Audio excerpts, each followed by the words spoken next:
양 목사와 함께하는 주님은 나의 최고봉 8월 15일입니다. 오늘은 성도의 애착을 나눕니다. 영어 원문을 보니까 우리 번역이 조금 아쉽습니다. 원문 영어 제목을 번역을 하면 우정의 열매, 풍성한 열매로 번역할 수 있는데 조금 긍정적인 의미죠.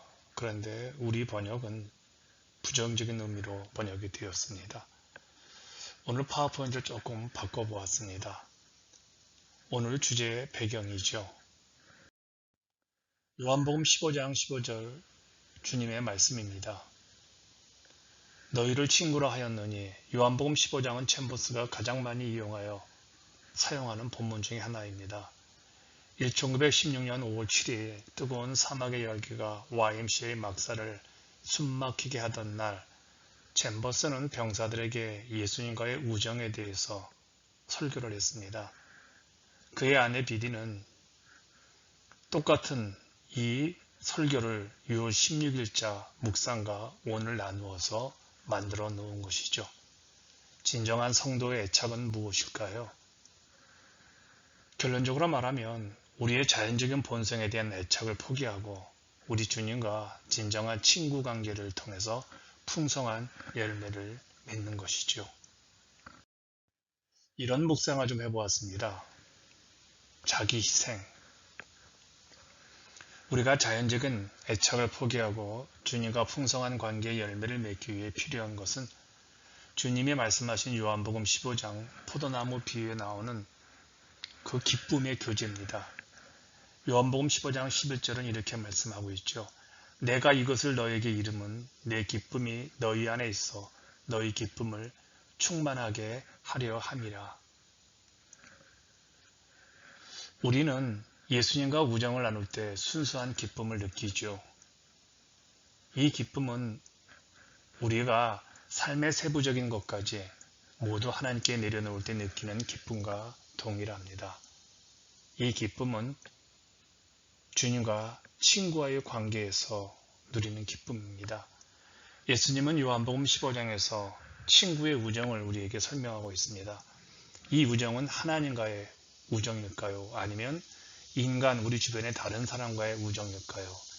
아니면 이 두 가지를 다 포함하는 것일까요?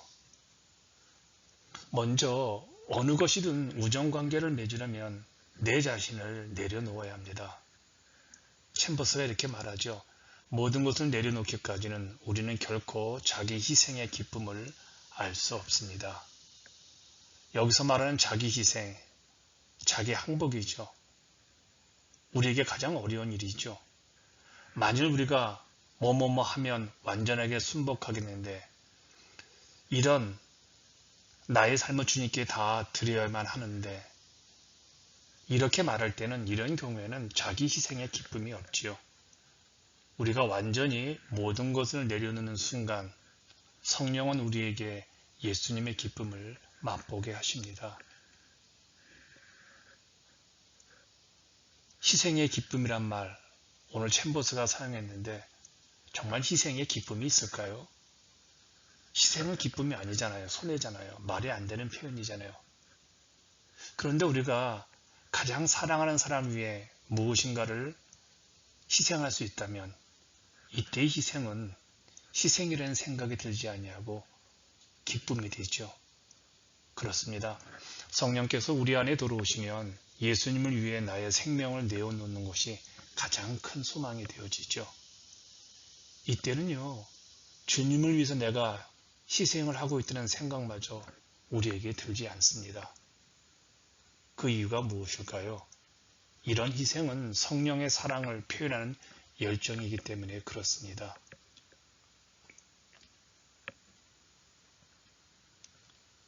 이렇게 주님과 친밀할 때 자기 희생은 더 이상 희생이 아니라 사랑을 표현하는 열정이 되지요.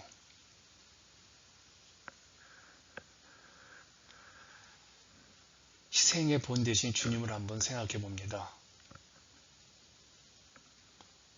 주님은 자기 희생적 삶의 본이시죠. 아버지와 하나 되어 사역하셨던 우리 주님은 기꺼이 하나님의 뜻을 따라 십자가의 희생을 담당하셨습니다. 시편 40장 8절에 나의 하나님이여 내가 주의 뜻 행하기를 즐기오니. 주님이나 우리나 희생은 쉬운 것이 아니죠. 그러나 온전한 자기 희생을 통해 하나님의 뜻이 드러나며 그로 인해 우리에게 찾아오는 참 기쁨은 분명히 존재합니다. 주님과 우리가 친밀한 친구 관계를 유지한다면 우리가 주님께 항복하고 우리의 희생 그렇게 어렵지 않습니다. 오히려 이 모든 것들을 항복하는 순간, 나의 애착을 내려놓는 순간 새로운 기쁨을 맛보게 되어지죠. 그러므로 만일 예수님이 한 것이 아니라면 그 어떠한 희생도 아무 유익이 없습니다. 우리의 희생의 최종 목표는 희생의 본되신 주님을 위해 우리의 생명을 내려놓는 겁니다. 그러므로 우리의 육적, 인간적, 육체적 이 애착을 제거하는 것을 좀 한번 묵상하겠습니다. 이런 말이 있죠. 욕망이 죄는 아니지만 욕망대로, 인간의 욕심대로, 우리의 육체대로 사는 것은 죄라는 겁니다. 자연적인 애착이 죄는 아니지만 주님과의 진정한 친구 관계에 가장 큰 걸림돌이 되지요. 챔버스가 이렇게 우리에게 강력하게 권면을 하고 있습니다. 자연적인 애착들이 사랑 안에서 행하는 당신의 삶을 방해하지 못하도록 하십시오. 자연적인 애착을 제거하려면 그것을 혐오하면 됩니다. 성도의 애착은 주 예수 그리스도여야 합니다. 하나님을 향한 우리의 사랑이 감상적이 되어서는 안 됩니다. 하나님께서 우리를 사랑하신 것처럼 사랑은 성도들에게 무엇보다도 실제적인 것이며 매우 실천적인 말이 되어집니다. 전 이 말이 참 좋습니다. 하나님을 향한 우리의 사랑이 감상적이 되어서는 안 됩니다. 하나님께서 우리를 사랑하신 것처럼 사랑은 성도들에게 무엇보다도 실제적인 것이며 실체적인 일이라는 것이죠. 주님, 친구로 한번 살아보세요. 주님은 우리에게 친구라고 불러주셨습니다. 예수님은 우리와 우정을 나누길 원하십니다. 그렇다면 예수님과 친구 관계에 되었다는 말은요, 우리가 주님과 새로운 관계를 맺었다는 증거입니다. 새 생명을 가진 자가 주님과 새로운 관계를 맺었다면 옛 생명과 옛 애착을 끊어내어야 합니다. 우리 애착을 혐오하고 오로지 주님과 우정을 맺을 때 풍성한 열매를 누리게 됩니다. 챔버스가 말하죠. 주님께서 우리의 눈을 고정하는 가운데 자기 희생을 치렀을 때 서서히 그러나 분명하게 주의 빚으시는 역사가 나타나기 시작합니다. 예수님 향한 성도의 애착은 자기 희생의 열매를 낳습니다. 이제 오늘 묵상을 통해서 당신과 내가 고백하고 실천하는 겁니다. 예수님께 완전히 순복하며 당신 자신을 내어드렸습니까? 성령께서 당신 안에 들어오시면 예수님 위에 내어놓는 것이 당신의 큰 소망이 됩니다.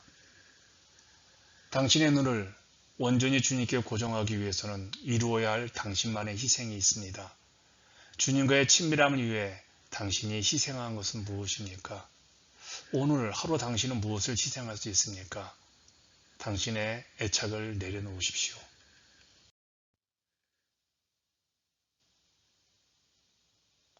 주님께 우리의 눈을 고정한 가운데 자기 희생을 치렀을 때 서서히 그러나 분명하게 주의 빚으신 역사가 나타나기 시작합니다.